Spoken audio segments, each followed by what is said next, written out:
to another episode of Hidden Story Healed Now, where we do nothing but do what? Spread joy and hope. It is my honor today to welcome to the stage Miss Maranda Bennett. And she is going to talk to us about an experience that she had that all of us are just a little too familiar with, 9/11. Yes, she was in New York on 9/11. And she's going to talk a little bit about what she had to go through, how she got over it, and even how it impacts her today and in the future. Welcome, Miranda. Thank you. Thank you so much for joining us today. It's a Happy to be pleasure to here. have you. So would you share with the audience a little bit about your journey? Well, I remember 9/11 so succinctly because it was a Tuesday morning. And in New York in September, um, it was a beautiful day. It was not only was the weather perfect, the sun was shining, and I had actually worked in 7 World Trade Center for Citigroup. We were on the 42nd floor. That morning, I had gotten to work a little later than I would have liked to, a little after 8:15. As I sat there with my coffee and I'm looking around, and I'm going, yeah, I'm not going to be working late. It's too much of a beautiful day, and so when the first plane hit, there was, I have to, let me backtrack for just a bit. During the time there was a World Trade Center bomb several years prior to that, I literally was an intern directly across the street at a building on Liberty Street. And when it was a car bomb that had went off in the garage of the World Trade Center. So I had remembered that. So from that period on, whenever I heard a boom or anything that sounded a little off, I was always jumpy from that. So that morning when we heard the boom, we looked at each other, and the first thing I said to my colleague that was sitting across from me, I said, "Oh my God, that sounds like a bomb, doesn't it?" And I started getting nervous, and we're all looking around going, "Oh my gosh." And because we had the entire 42nd floor, and literally there were windows that were lining the floor. So literally we could just look out the window one direction and see everything the other direction, and see the west side the west side highway. So what we had done was we went to run to the window because everyone was like, "Oh, look over here." So as I was running toward the big open window, it looked like birds were falling up the sky. It was paper flying everywhere, and it looked like birds were in the midst of all the paper. And I was like, "Oh my God, what are these birds?" And one of my colleagues said, "Miranda, those aren't birds, those are human beings." And I grabbed my chest and I look closer to the window to go, "Oh my gosh, I can't imagine what these people are going through, the fact that they are, coming out the window." So at that point I got emotional. So I ran back to my desk to call my mom because I knew, if whatever's going on here, clearly, there's rumbling. So our phone started ringing. People were trying to, starting to call to wonder, what's going on. But I was able to reach my mom because my mom was on vacation during that week, and she was still sleeping. So I woke her up. I said, "Mommy," I said, "you need to get up." And she was like, "What's going on?" I said, "Mama, you're not going to believe this. I think a bomb went off at the World Trade Center." And then people were in the background saying, "No, no, no, it was a plane. It was a plane." And I was like, "Okay, Mommy, I think it was a plane that hit the World Trade Center." She was like, "Okay, hold on a minute." And I was hyper. And at the time, I felt like she wasn't understanding the urgency. She was like, "Hold on a minute, let me grab the remote. I'm gonna put on New York 1." And as she turned the TV on, she's like, "Oh my gosh, what is going on over there?" And I said, "Mom," I said, "literally, there are people that are falling out the window." And she said, oh my gosh, she said, you need to get out of there. I was like, well, right now we can't go anywhere. No one's going anywhere. And at this point, I was at my desktop. And then I turned around because literally behind me was my boss's office. It was a glass office door. So we could just literally turn around, look into his office, and then there was a sprawling window. So I turned around at my desk as I'm chatting with her. And at that time, it was as if it looked like a shooting star going through the sky. It was just like this. And then it hit the second tower, the second visible tower. And when it hit the second visible tower, I'm like, oh my gosh. And my mom was like, what is happening there? You need to get out that building.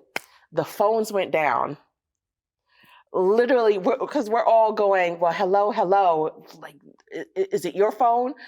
And so with the fact that the second plane hit and the phones went down, so this created a bit of hysteria in my mom's house with my stepdad, because all she knows is that the second plane hit and, the phone cut out. So Let's take a station break. And when we come back, we want to find out what happened after those phones cut out. We'll be right back. Every story has a hidden element that is not often shared. Hidden Stories, Healed Now, with host Vicki Wright Hamilton, seeks to share the hidden gems in real-life experiences.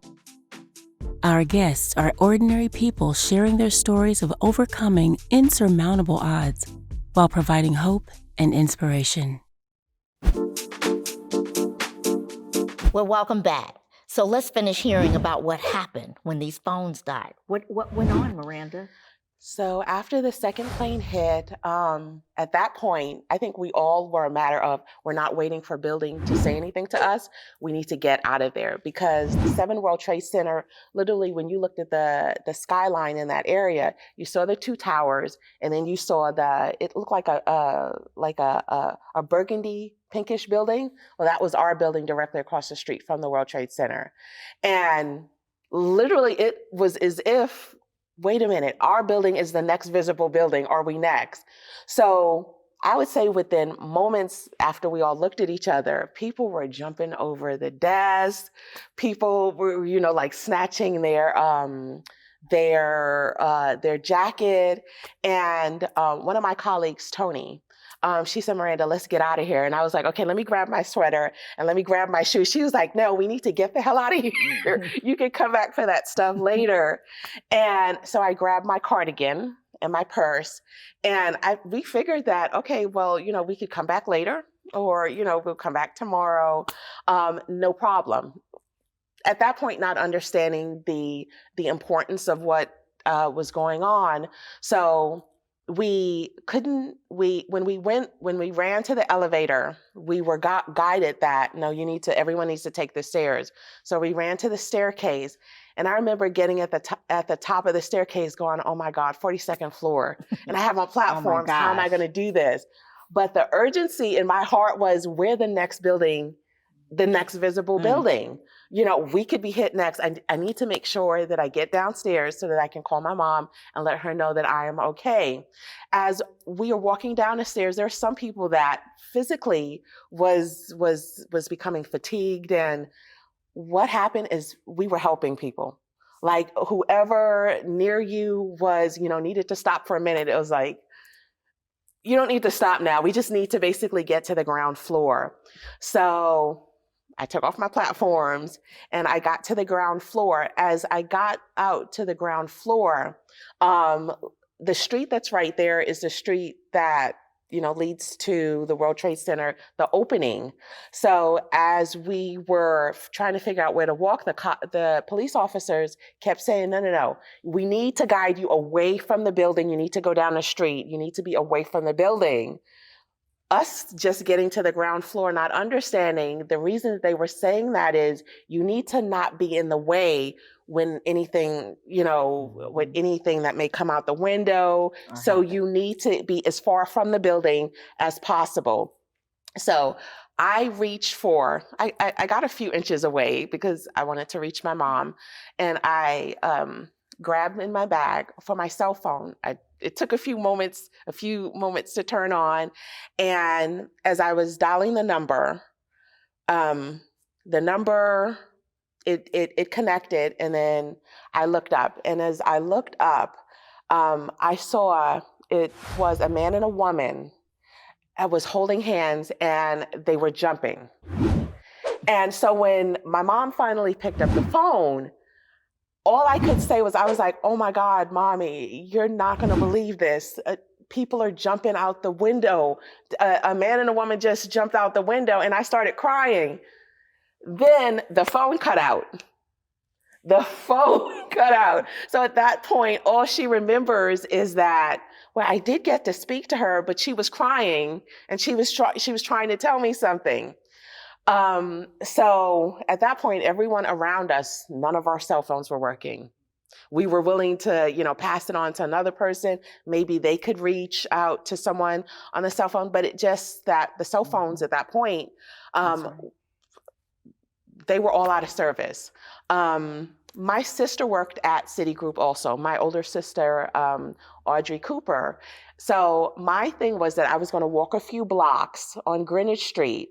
Her building, it was the Travelers building with the umbrella, was probably about a 3-4 block walk. So I was going to walk because, again, that was putting us further from the towers. So I'm trying to figure out, the phones aren't working, and I'm watching other people come out of what was her building, 388 Greenwich Street, and I'm not seeing her, and I'm going, oh my gosh, hopefully she could, see me. Hopefully I could be able to connect with her. I didn't see any of her colleagues that I had met before.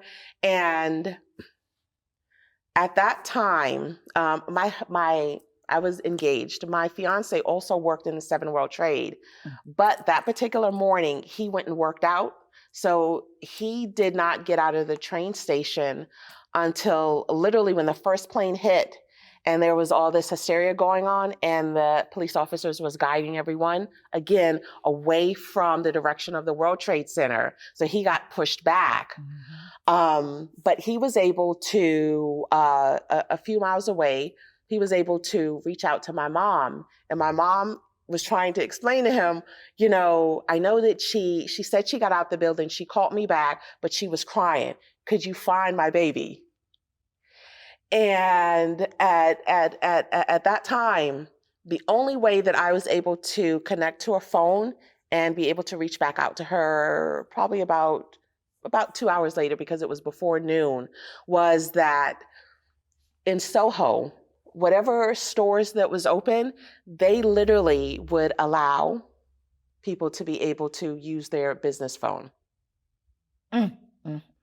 So that we could reach out and connect with people. Were you able to connect?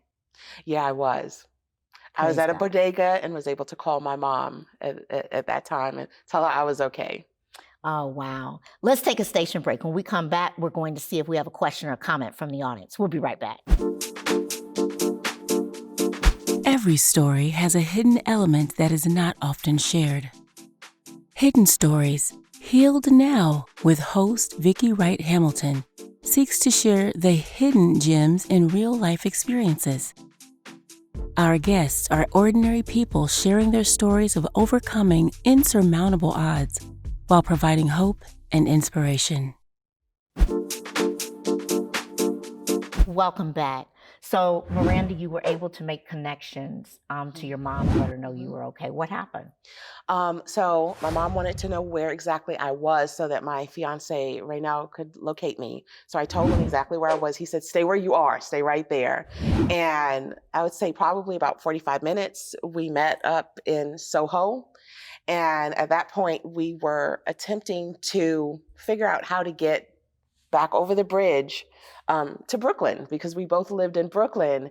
And even though it felt like downtown Manhattan is so, you have the Brooklyn Bridge right there, literally all of law enforcement was trying to, and it was a wise decision to direct us not to be in any vicinity where you're around the World Trade Center area. Nobody knew what else was going to go on. Right. I mean, at that point, so it was smart. We couldn't get to the Brooklyn Bridge. They wouldn't allow anyone to, literally they cut off the cars. They wouldn't allow any pedestrians to walk the Brooklyn Bridge to get to Brooklyn. We got to the Manhattan Bridge, which is a few blocks down, which also connects Manhattan to Brooklyn. You couldn't get on they wouldn't let you walk on the Manhattan Bridge because they shut it down for obvious reasons. It was a safety thing. There was still a lot of question marks about what was going on. By the time I got to the bodega to call my husband, they were saying in the bodega that the news was reporting that it was a terrorist attack. It was terrorists that ran the planes into the World Trade Center, and it's happening other places. But so what happened with these shoes? Were you going barefooted at this time? I got to, and this was in the village. We were able to walk to the village.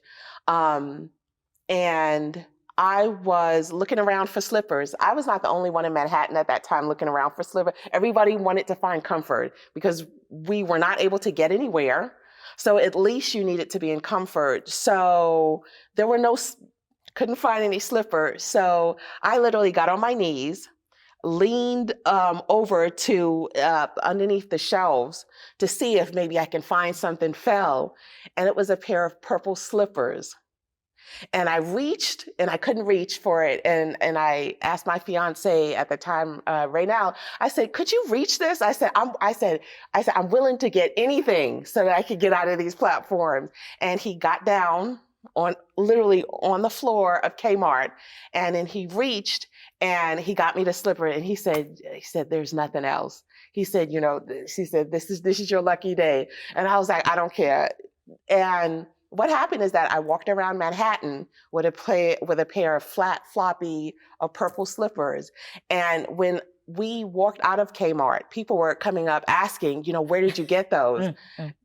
This was just that kind of day. And I said, literally, I had to get on my knees and search for it. I said, but, you may be able to find something, but there's nothing on the shelves. But it was that day. It was that day. And that's just God being there with you, as you're going through it. Let's see if we have a question or comment from the audience. Yes, I have a question. So with all this chaos and everything that was going on, did you see the buildings fall down? And if you did, even if you didn't, are you suffering from any PTSD because of what you've gone through? I did, actually. When I was at my sister building at 388 Greenwich Street, at that point, we all felt the earth shake. It literally felt like an earthquake. And then we all looked toward, because that was in the direction of where you could see the towers. And what we all did, we looked at each other and we started running because of the structure of the tower, you would assume that if it was going to fall, it was going to fall in this direction. I was only 3 blocks away. So I was thinking that, oh my gosh, I got out the building and now the building is going to drop on me. So we all started running. But what happened when I turned and looked back, literally the towers was doing this. And then the second tower started doing this. And that was strange. So I stopped and was just looking in awe at, okay, so it's not dropping like this. It literally was going into itself. There was a gentleman that was near me and he said, oh my God, he said, all those people that were still in the building that didn't get out. And I was like, oh God. So I sat down this was a little further down. I sat down on the sidewalk, because it was just that kind of day. And I put my purse on the floor, on the ground, and I started crying. That was too much. I'm like, what about the people that I was able to get out my building? What about the people that were still trying to get out the building? Here it is years later, and we do understand that people just weren't able to make it out the building. How do you deal with that today? What would you tell the audience? What couple of things would you tell them that as they're facing trauma, that after they've gone through it, what should they do? If you had to summarize it, what is it that you would say that's helping you get through this? You know what? It was prayer. I had went through a period of time where I experienced survivor's remorse. Mhm. I felt like there were people at the Starbucks that morning that literally was doing the exact same thing I was doing, and they didn't make it home that night. I'm sorry. It's okay. And also, those people that lost their life, you know, they did the exact same thing. They went to work just like I did. The people in a train station that I took the train with that morning, I wonder if the people around me, were they able to get out the building? So it was a series of where your mind goes places, where you wonder about stuff that any other time it would not seem significant. But to me, my steps that day, what I did when I got out the train station and went to Starbucks, the person that served me in Starbucks, I wondered if they were okay. I experienced with the man and the woman that dropped out of the building that held hands and just jumped. For years, I wondered if I could look at the pictures of all of the people that lost their life, if I would be able to identify. And it's weird. How could I possibly identify when I'm looking at them from this view? But to me, I needed to connect and see who their family was. It's weird now, but it took a couple years, literally until after I got here to Georgia, that I connected that I needed to always around August, you know, getting to, you know, Labor Day, I started experiencing that anxiety and going online, watching whatever 9/11 specials were on. I literally would consume it, and that was not healthy. Now, in hindsight, I do understand it wasn't, but then it was just, that was my way of connecting with the dearly departed. So, you know, as we hear this story today, we know that we connect with other humans when we start to feel that they may not have been able to get what we got. But I think the important thing here to understand is it didn't happen overnight. So if it takes you time, it's okay. If it takes you to go to therapy, if it takes you to go seek out help, it's okay. But I am so thankful, A, that you made it out, and B, I'm thankful that you got the help that you needed. I'd like to ask my audience to thank my guest, Maranda, for being here today.